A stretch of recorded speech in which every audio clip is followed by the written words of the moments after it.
Do you think leprechauns are just cheerful little men in green suits who hide pots of gold at the end of rainbows? Because that's the version you were handed. The safe version. The version that smiles from cereal boxes, waves on parade floats, and turns street Patrick's Day into a harmless green blur of hats, beer, and plastic shamrocks. But what if that version isn't folklore? What if it's a cover story? What if the laughing mascot, this cute little luck charm we're trained to find adorable, is actually a mask laid over something older, something predatory, something that never stopped existing? It just learned how to hide. And what if the real reason you've been taught to laugh at leprechauns is because laughter is the perfect shield? Because once something becomes a joke, it becomes invisible. You can't report it. You can't warn anyone. You can't even say the word leprechaun without people smirking like you're about to tell a bedtime story. That reaction protects them. Tonight, I'm going to tell you a version of leprechaun lore that most people never hear. Not because it doesn't exist, but because it gets brushed aside, rewritten, or filed under childish superstition.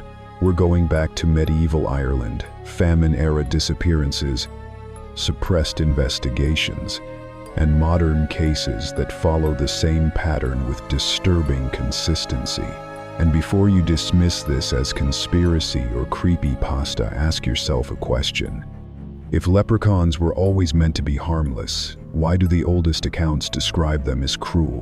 Why do certain coastal communities still leave iron above their doors? Why do the stories get darker the closer you get to places where the old stones still stand? And why year after year do the vanishings spike around the same week, around the same day? March 17th. The earliest accounts of what we now call leprechauns don't come from children's books. They come from medieval Irish manuscripts, and the creatures described there are nothing like the lucky mascots you know. They weren't called cute. They weren't called friendly. They were classified among the dearg, the red men. Solitary fairy beings associated with cruelty, grudges, punishment, and an almost surgical vindictiveness. They weren't the kind of thing you catch for a wish. They were the kind of thing you avoided, the way you avoid a cliff edge in fog. And here's the uncomfortable part. The shift from that older, feared entity into the modern green-clad good luck symbol doesn't look like a natural evolution of folklore. It looks like a rebranding. A slow, deliberate scrubbing of teeth and claws from the story until all that remained was a grin we all recognize. The first documented modern encounter that keeps resurfacing in local archives is dated 1837 in County Cork. The record mentions a farmer named Sheamus Ali, a man who claimed he had captured a wee man in red. He wasn't bragging like a drunk at a pub. He was terrified, telling neighbors he'd seen something small moving wrong near a hedge line at dusk, as if it folded through the air instead of walking. Ali vanished the very next night, not for a few hours. For 3 full days. When he returned, he came back different, sunken, pale, breathing shallow like a man who hadn't slept in weeks. And most notably, he was missing 3 fingers from his right hand. Not mangled, not crushed, missing, cleanly removed. He refused to speak about what happened, and people noticed something else. His neighbors reported hearing strange laughter from his property for weeks afterward. Not children laughing, not a man laughing. A high, thin sound that carried too far at night, like it didn't belong in the air. Then his life collapsed. His farm failed the following season. His livestock died mysteriously. Chickens found stiff with no wounds. A cow that simply dropped in the field with its eyes wide open. He stopped attending church, stopped speaking to people, stopped looking anyone in the eye. Exactly 1 year later, Sheamus Ali was found hanging from his barn rafters. The official report called it suicide brought on by financial trouble. No investigation followed. And that's the detail you should hold on to. No investigation. Not really.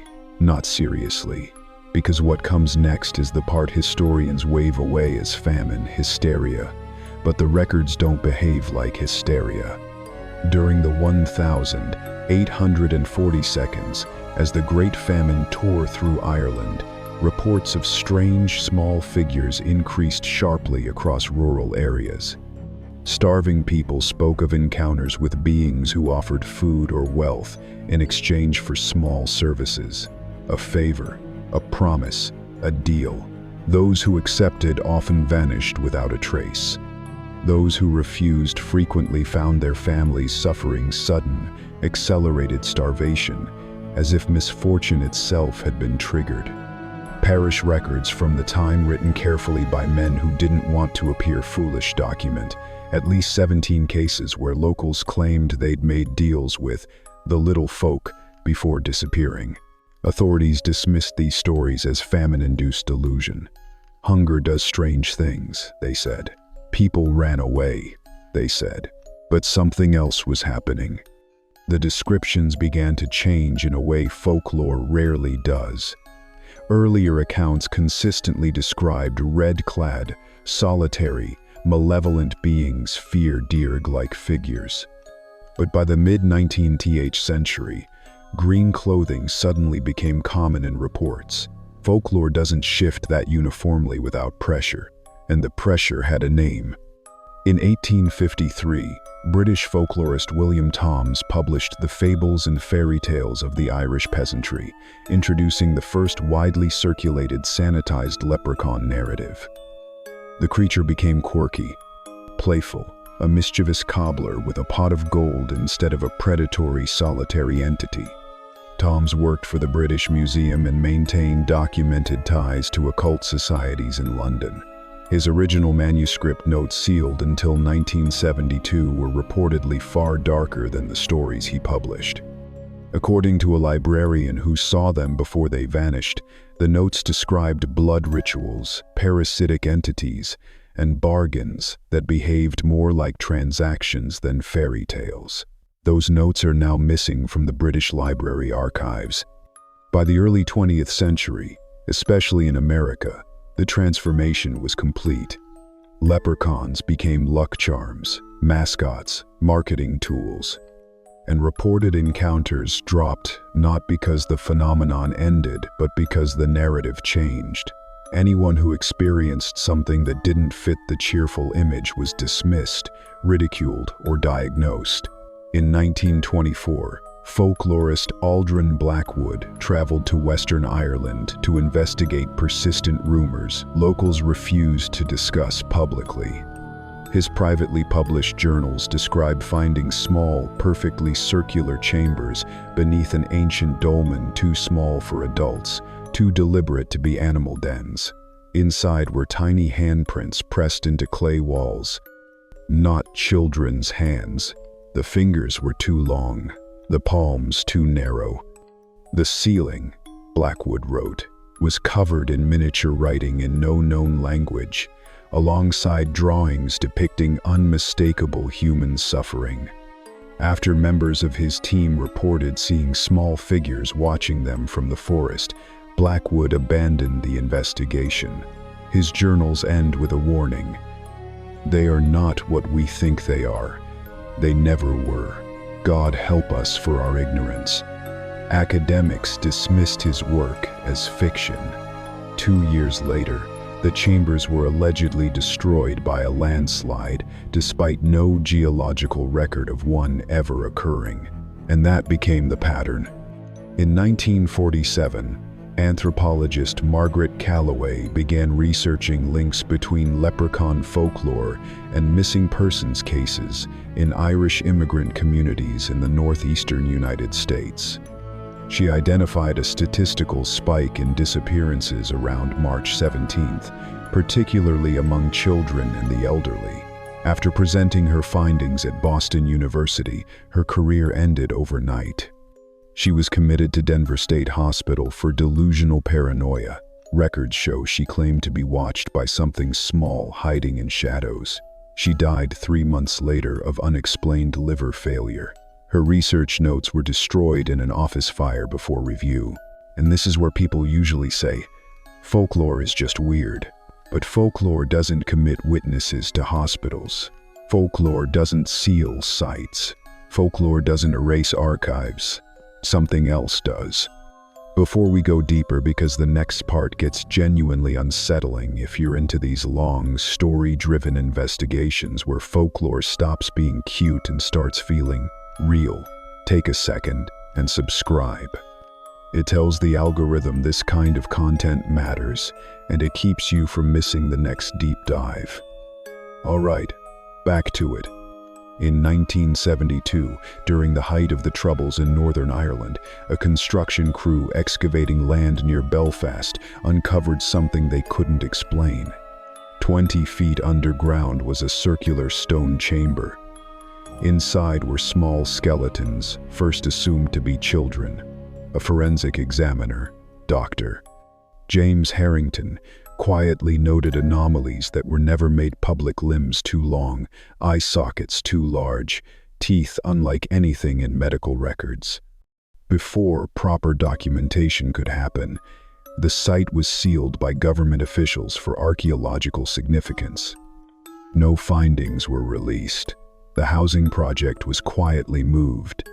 Harrington resigned shortly afterward, and then vanished while hiking in the Mourne Mountains. His body was never found. By the 1980s, reports continued isolated, scattered, but consistent across Ireland, Scotland, and Irish diaspora communities. One of the most disturbing clusters occurred in 1983 in the fishing village of Dunquin on Ireland's Dingle Peninsula.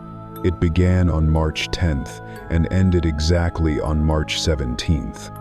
7 children reported seeing a small man with long fingers watching them from the harbor rocks. Adults dismissed it until livestock began dying. Goats, sheep, cattle found with precise, bloodless incisions. On the morning of the 17th, 2 children went missing. A search found nothing. At sunset, the children walked out of the sea unharmed, with no memory of the previous week. Both suffered severe anemia and refused to go near water again. When questioned, they independently drew the same figure: a small humanoid with elongated limbs and oversized eyes. The case was never officially resolved. American folklorist Dr. Ellen Marsh investigated the Dunquin incident in 1987, linking it to similar cases along the western coast. Her research paper was rejected without explanation. She continued privately until 1989, when she began reporting home intrusions by something small that moved too fast to see clearly. She installed cameras and later claimed she captured footage of a 3-foot-tall humanoid moving with impossible speed. That footage has never been released. In 1990, her home burned down, reportedly due to electrical failure. She survived, refused to discuss her work, and quietly changed careers. People call that giving up. But sometimes people don't give up. Sometimes they're pushed. And if you zoom out beyond Ireland, the pattern becomes impossible to ignore. Similar entities appear worldwide: the Japanese Korapakaru, Hawaiian Menehune, Scandinavian Tomte, Germanic kobolds. Different cultures, different names, but the same traits. Small humanoids, underground dwellings, hostile or transactional behavior, obsession with bargains and consequences. That isn't coincidence. That's multiple cultures encountering the same phenomenon and interpreting it through their own lens. Modern media doesn't reveal this truth, it conceals it. Even the 1993 film Leprechaun, which briefly returned the creature to its violent, vindictive roots, quickly collapsed into parody. That's the pattern. Anything that gets too close to the original descriptions is turned into a joke. Ridicule becomes armor. The strongest clues still come from Ireland's western coast, where old knowledge never fully died. In those communities, people still follow rules without debate. Iron over doors. Rowan crosses, made on specific days.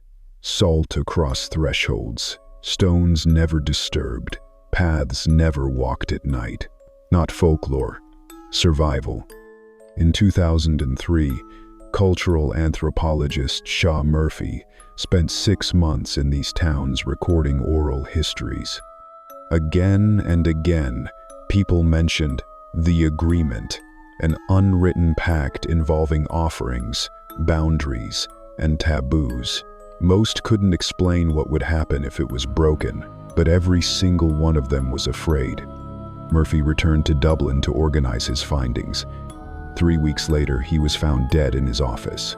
Official cause: aneurysm. His research materials vanished.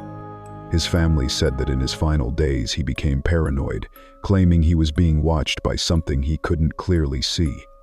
And the pattern doesn't stop there. Between 2008 and 2019, western coastal counties recorded 27 unexplained disappearances. 13 happened within 3 days of March 17th. 6 people later returned with no memory of where they'd been.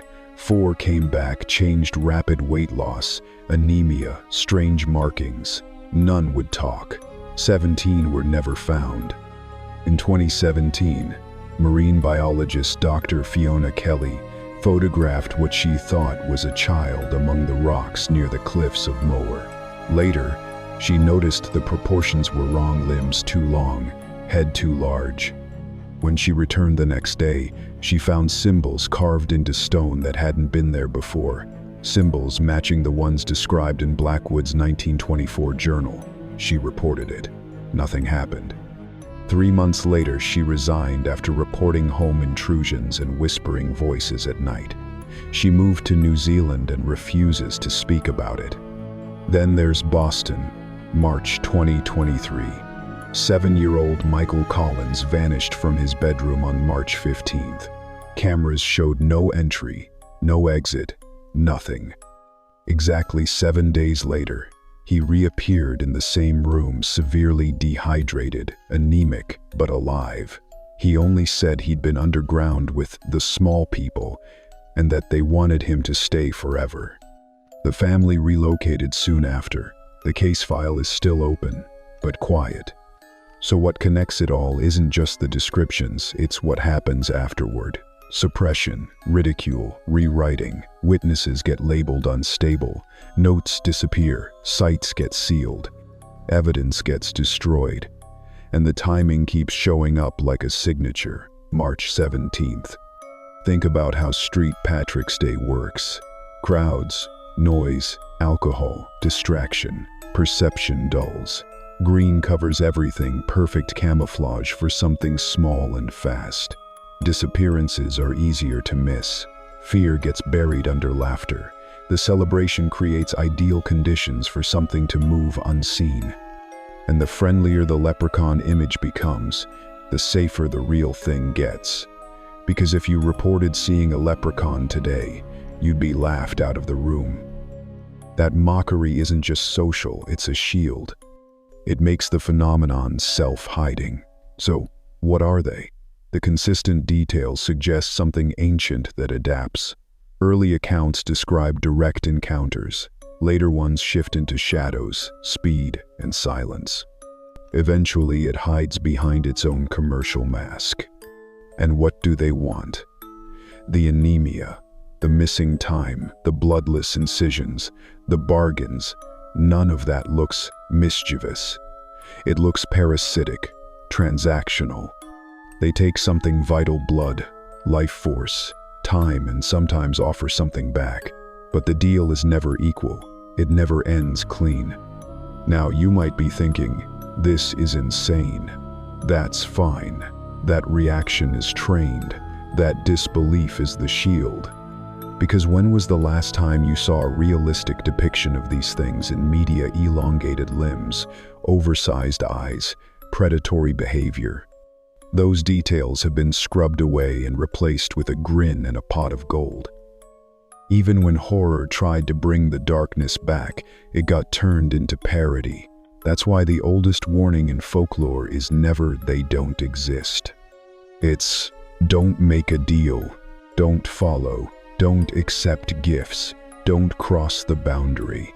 Countless disappearances start with someone following a small figure just to see where it goes. So what do you do with this? You stay aware, because awareness, historically, offers protection.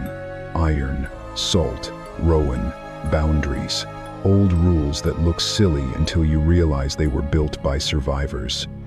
And if you're anywhere near places with Irish heritage, coastal regions, or ancient stone sites, be extra careful around the week of March 17th. That's when the pattern spikes. Most importantly, if you ever see something small that doesn't move right, something almost human but not quite, don't engage, don't bargain, don't follow it, no matter what it promises. You can dismiss this if you want. You've been conditioned to. But tonight, when the lights are off, listen closely. That scratching might be the house settling. That whisper might be the wind. That movement in the corner of your eye might be nothing at all. Or it might be something hiding behind a mask you were trained to trust. Remember, and one last thing, if you want more narrations like this, the kind that takes a harmless legend and digs until it bleeds history, subscribe now.